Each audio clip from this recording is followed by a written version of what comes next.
You did the sound in context phrase by phrase 1 with the content words, and we did the rubber bands. Now we're going to do sounds in context phrase by phrase 2, where you underline the z sounds once and underline the th sounds twice. So you already went through this with your partners.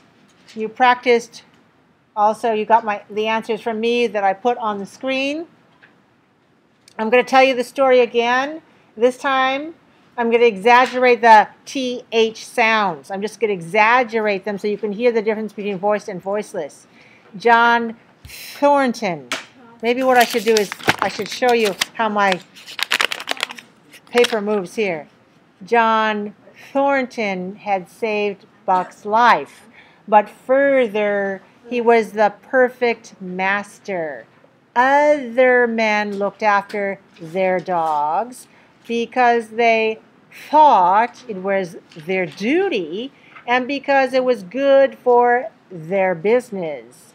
John Thornton looked after his dogs as if they were his own children because he couldn't help it, and he saw further.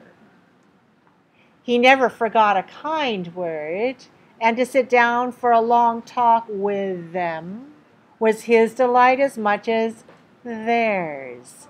He had a way of taking Buck's head roughly between his hands and resting his own head upon Buck's.